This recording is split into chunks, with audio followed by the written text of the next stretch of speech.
نہ باپ کو رہنے دیا ہے نہ اس کے بیٹے کو رہنے دیا ہے تم نے، اس کی بہنوں کو تم نے پھر باہر نکال لی، خیام کو آگ لگا دی اور جو کچھ تھا لوٹ لیا۔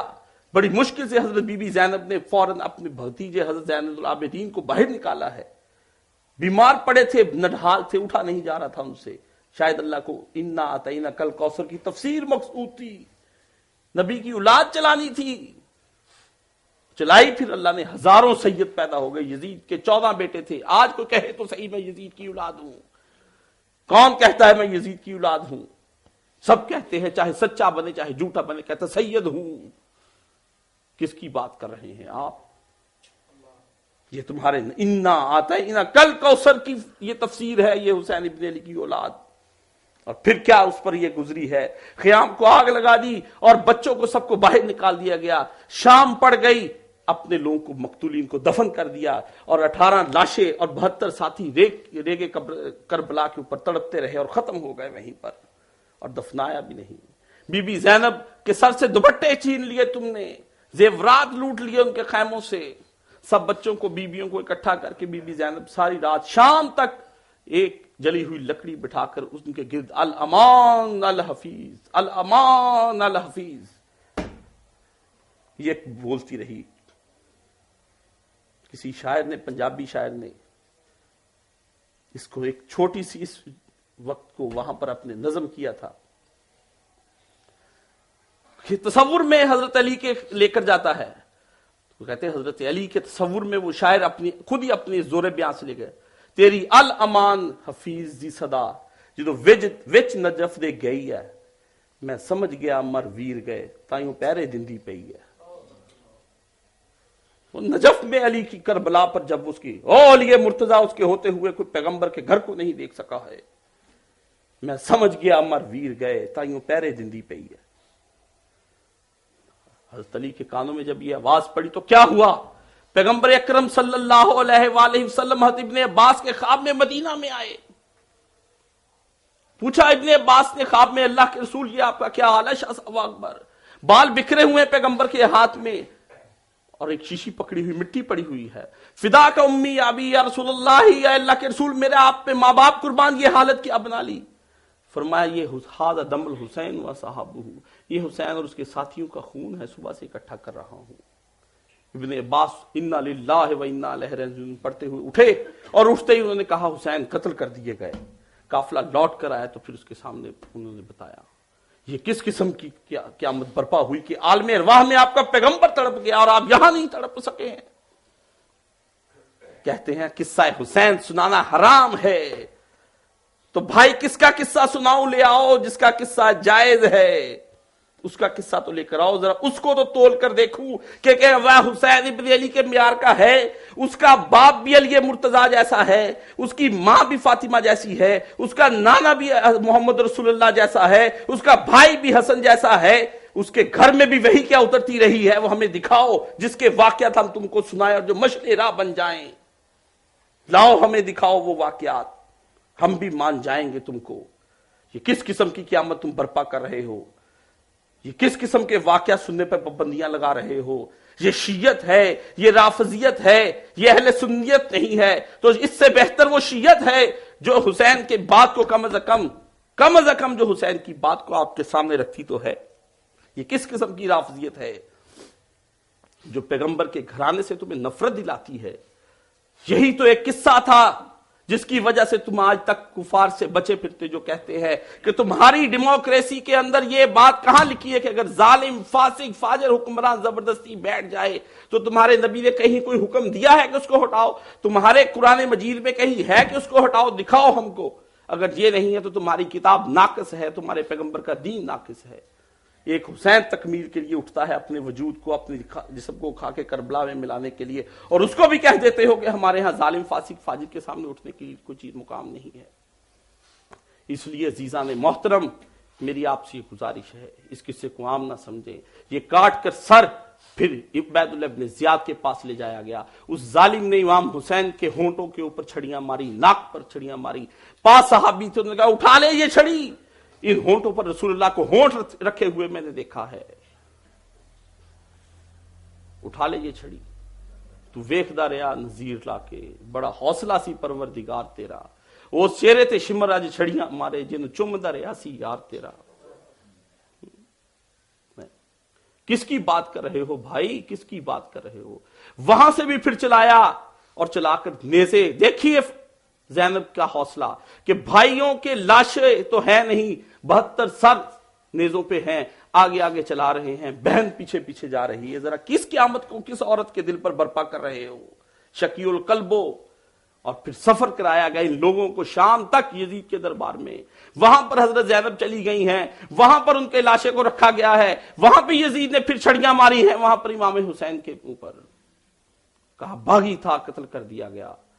بی بی زینب نے وہاں جلال میں آئی ہیں، کہا یا طلقہ ابن طلقہ، اے ہمارے چھوڑے ہوئے مکہ پر معاف کیے ہوئے کی اولاد، اٹھا اس چھڑی کو یہاں سے، میرے نانا نے تجھے تیرے باپ اور تیرے دادا کو وہاں معاف کیا تھا، تیری دادی کو معاف کیا تھا، اٹھا چھڑی یہاں سے۔ آج تک تمہارے دانتوں سے اور تمہارے منہ سے ہمارے بزرگوں کے جگر سے نکلا ہوا خون ٹپک رہا ہے، اور تو میرے بھائی کی چہرے کے اوپر چھڑیاں مار رہا ہے، اٹھا یہاں سے۔ اور یہ وقت اس طرح کا عجیب گھوم کر آیا ہے کہ میرے جیسی تیرے جیسے کے ساتھ اس وقت متکلم ہو رہی ہے، بات کر رہی ہے۔ یہ کیسا عجیب وقت آیا ہے۔ زینب کبریٰ ہے، ظالم نے وہاں سے بھی بس نہ کیا ہے، مدینہ بھیج دیا ہے، مدینہ پہنچا ہے قافلہ، تو کیا کہہ رہا ہے وہاں پر ذرا سن لو۔ ایک بچی بلند آواز سے ہوئی، ماذا یقولون ان قال النبی لکم، کیا کہو گے تم قیامت کے دن اپنے پیغمبر کو اے مسلمانوں، کیا کہو گے تم اپنے پیغمبر کو، بے اہلی و اطرتی، کہ تم نے میرے گھر والوں کے ساتھ کیا برا سلوک کیا ہے۔ منہم اسارا و منہم زرجو بدم، کچھ کو تم نے قیدی بنا لیا ہے اور کچھ کو خاک و خون میں تڑپا دیا ہے، کیا میری اولاد کے ساتھ کیا ہے۔ راوی بیان کرتا ہے جب مدینے قافلہ پہنچا ہے، ایک چیخو پکار ہو گئی ہے اس دن، اور ہر گھر سے عورتیں روتی ہوئی پیٹتی ہوئی گھر سے آ گئی ہیں۔ یہ قافلہ جو رجب میں چلا تھا آج سفر میں پہنچا ہے، اور کس حالت میں پہنچا تھا۔ جب یہاں سے زینب گئی تھی 18 بھائی بھتیجے تھے اور ساتھ 72 آدمی حفاظت کو تھے، آج زینب واپس آ رہی ہے اور 72 آدمیوں کے سر اپنے سر کے ساتھ لے کر آ رہی ہے۔ یہ کس قسم کی ہے؟ آج گھر خالی ہے، آج بھائی نہیں ہے۔ تاریخ بتاتی ہے کہ حضرت بی بی زینب کو اور امام زین العابدین کو پھر زندگی میں کسی نے مسکراتے ہوئے نہیں دیکھا ہے۔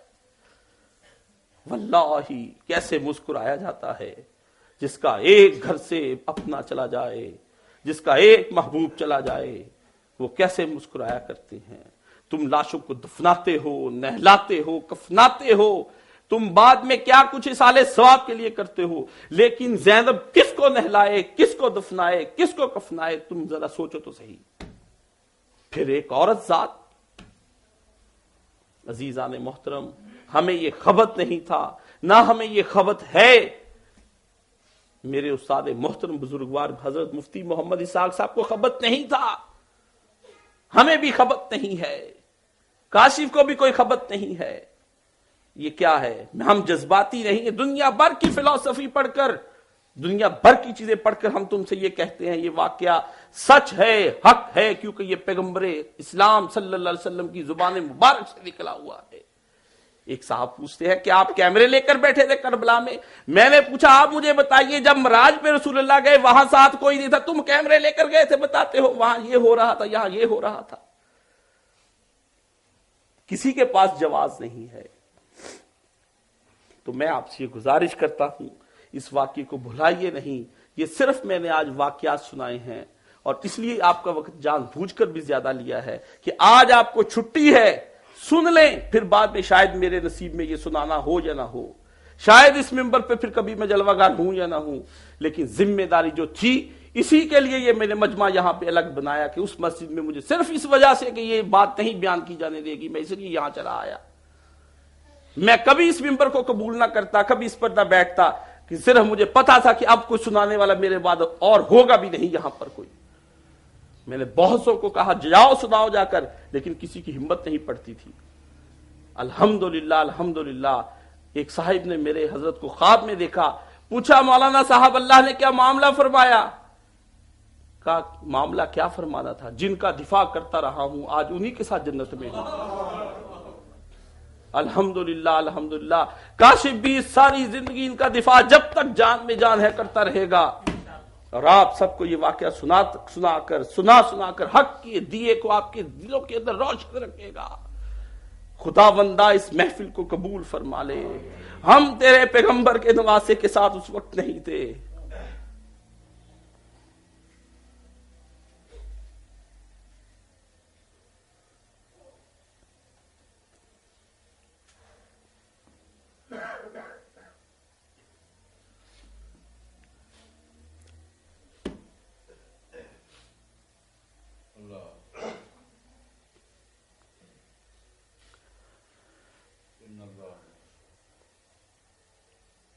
حضرت مولانا ذکریہ رحمت اللہ علیہ، جنہوں نے تبلیغی جماعت کے لیے کتابیں لکھی ہیں، مسجد نبوی میں بیٹھے تھے، شام ہوئی باہر نکلے، دیکھا بہت سے ساتھی بیٹھے ہیں، تو چونکہ وہ اصالِ ثواب کے قائل ہیں تو پوچھا آج کچھ تم نے کربلا کے لیے، ان کے شہیدوں کے لیے کوئی چیز اصالِ ثواب بھی کی ہے، کوئی درود شریف پڑھ کر؟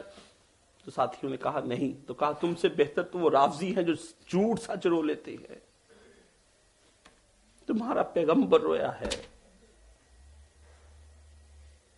وہ پھول سا چہرہ جس کے دیکھنے کے لیے آپ ہم سے درود شریف پوچھتے ہیں وہ رویا ہے۔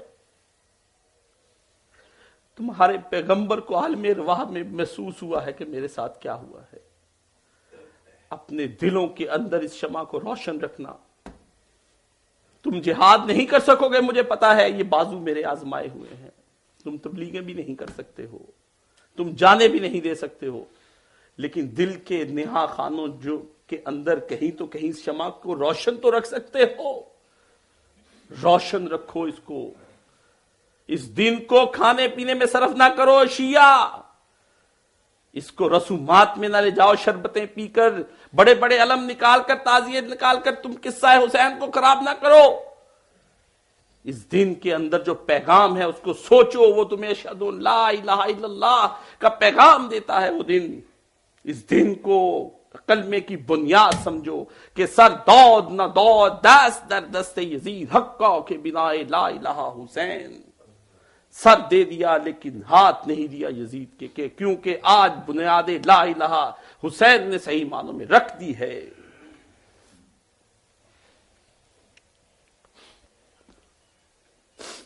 اللہ تعالی ہمیں یہ قصہ سننے کے بعد اس کے اسرار اور اس کے غوامض کو سمجھنے کی توفیق عطا فرمائے، اور ہمیں اپنے پیارے نبی کریم صلی اللہ علیہ وآلہ وسلم کی اتباع کرتے ہوئے حسنین کریمین اور اہل بیت سے محبت کرنے کی توفیق عطا فرمائے، اور ان صحابہ کرام رضوان اللہ اجمعین کی اتباع کرنے کی توفیق عطا فرمائے جن صحابہ کرام نے نبی صلی اللہ علیہ وسلم کے ساتھ اپنی زندگیاں اسوہ پیغمبر کے مطابق گزاری ہیں، ان کی توفیق عطا فرمائے ان کے ساتھ۔ اس لیے میں آپ سے یہ گزارش کرتا ہوں کہ اگلی دفعہ واقعات کی بجائے آپ کو اس سے اگلا مقام جو ہے وہ ضرور بیان کروں گا کہ جس میں خون حسین پھر رائے گاہ نہیں گیا ہے، پھر یہ ایک تحریک بنا ہے، اور اس تحریک کے بارے میں آپ کو انشاءاللہ العزیز بتاؤں گا۔ میرے پاس فقط 2 جمعے رہ جائیں گے، اس کے بعد پھر موضوع اپنی جگہ پر آ جائے گا۔ وآخر دعوانا ان الحمدللہ رب العالمین۔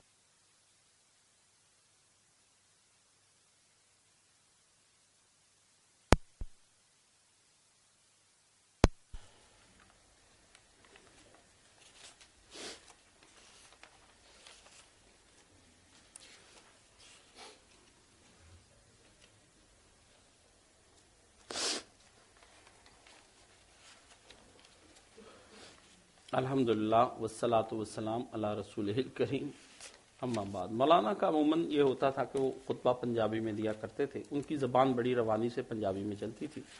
کوشش کرتا رہتا ہوں کہ کسی طریقے سے آپ تک بھی اس زبان میں بات کرنے کی کوشش کروں، لیکن میرا مسئلہ ہے کہ میں نے شروع سے ہی اپنا یہ اسی طریقے پر، اسی سٹائل پر بات کی ہے۔ تو جب میں آخری دن مولانا سے ملنے کے لیے گیا، جب میری آخری ملاقات ہوئی ان سے، بات بڑی لمبی چوڑی تھی اس کے اندر، تو میں اٹھنے لگا تو ان کی سائڈ ٹیبل پہ بہت سی کتابیں پڑھی تھی. وہاں پر مولانا کے پاس میں کتابیں دیکھنے کا کہ کون کون سی کتاب ہے. وہاں پر ایک مجھے یہ ایک فوٹو اسٹیٹ ملی. میں مولانا سے عبداللہ شاکر کی نظم تھی تو میں چونکہ کچھ دین کے حوالے سے سنتا ہے تو آخری جو شعر میں نے ان سے ٹھیک کروائے ہیں. عجیب بات ہے, مناسبت آ گئی تو میں بیٹھا پنجابی میں نے کہا مولانا پنجابی کے شعر ہیں پنجابی. تو نظم تھی عبداللہ شاکر نے لکھی, یہ ہمارے سب بھائیوں کے لیے, خصوصاً بالخصوص ہمارے وہابی بھائیوں کے لیے. تو ان کی نظم کا عنوان ہے وہابی تھے کوئی نہیں واسدہ ایویں نہ بدنام نہ کر. وہ کہتے ہیں یہ وہابیت جو ہے نا یہ کچھ اور شے کا نام ہے. تو اس سے کہا یہ کلمے کی بنیاد رکھنے کا. تو اس میں ایک 10 نمبر پیرا آیا ہے, وہ آپ کو سنا دیتا ہوں. شاہ حسین وڈا وہابی باطل نو للکار گیا, بوٹی بوٹی کنبا کر کے کربل وچ کھلار گیا, سلاں دیاں رکھ کے تھلے حق منار اسار گیا, باطل دی حکومت کولوں کر کے صاف انکار گیا, سنت مٹن نہ دے سر دے تو سنت مٹن نہ دے سر دے وادو ہور کلام نہ کر, وہابی ایتھے کوئی نہیں وسدا ایویں نہ بدنام نہ کر. تو سلاں کا لفظ چونکہ واضح نہیں تھا تو یہ ٹھیک کروایا تھا میں نے ان سے اس وقت. تو بھائی وہابیت جو ہے وہ نفرت کا نام نہیں حسینیت, بلکہ یہ وہابیت اسی شے کا نام ہے کہ اپنا سر قربان کر دو امام حسین کی طرح, یہی اصل وہابیت ہے. تو ان بھائیوں کے لیے مولوی فقیر اللہ صاحب کہتے ہیں بھائی ان کتابوں کا اعلان کر دیں. امام حسین, واقعہ کربلا کا حادثہ, علائے کلمت الحق, سقوط بغداد سے سقوط ڈھاکہ تک. تو دوسرا یہ ہے کہ یہاں پر آپ کو پتا ہے مرکز دین الخالص کے لیے ہم کام کر رہے ہیں. آپ کو چاہیے کہ اس کے ساتھ تعاون کرتے رہا کریں, میرے کہنے کے بغیر ہی اپنی جیبوں سے سب کچھ نکال دیا کریں, بڑے اخراجات بھی ہوتے ہیں. تو پھر اللہ تعالی ہمارا مرکز بھی ایک دن قائم کر دے گا. آج جب میں یہ نیا ممبر ہے, اور ممبر بھی 2 آئے ہیں, ایک باہر پڑا ہے ایک یہاں پڑا ہے, تو میں نے سمجھا کہ یہ مرکز بھی اب 2 ہی بنیں گے, مرکز دین الخالص. تو میری دعا ہے اللہ تعالیٰ وہ ہمارا مرکز بنا دے جہاں ہم بیٹھ کر سب لوگ حق بات کر سکیں. فقہ کے مسائل بڑے ہوتے ہیں, یہ وضو کیسے کرنا ہے, منہ کیسے دھونا ہے, مسواک مولوی صاحب کیسے کرنی ہے, یہ اتنی لمبی داڑھی کتنی ہو, پھر اس کے اوپر کتنی ہو, منڈوانی ہے کہ چڑھانی ہے, یہ سب مسائل ہوتے ہیں بڑی جگہ پہ. یہ حق کی آواز ایک جگہ سے بلند ہونی ہے, مرکز دین الخالص, اور پھر اس کے بعد پوری دنیا سے بلند ہوتی چلی جائے گی. تو اس کے لیے تعاون کرے. ہم جگہ دیکھ رہے ہیں, اس میں آپ لوگوں کو چاہیے کہ یہ سب چیزیں جو ہیں ہمارا ساتھ دیں تعاون کے لیے. اللہم صلی علی محمد وعلی آل محمد کما صلیت علی ابراہیم وعلی آل ابراہیم انک حمید مجید. اللہم بارک علی محمد وعلی آل محمد کما بارکت علی ابراہیم وعلی آل ابراہیم انک حمید مجید. اللہم اغفر للمؤمنین والمؤمنات والمسلمین والمسلمات الاحیاء منہم والاموات. اللہم اشف کل مریض, اللہم رد کل غریب, اللہم اقض لنا کل مدین, اللہم اصلح کل فاسد من امور المسلمین. اللہم اغفر للمؤمنین والمؤمنات والمسلمین والمسلمات الاحیاء منہم والاموات. ان اللہ یامر بالعدل والاحسان وایتاء ذی القربى وینہی عن الفحشاء والمنکر والبغی یعظکم لعلکم تذکرون. جماعت کے لیے انشاءاللہ باہر قاری صاحب چلیں گے وہاں.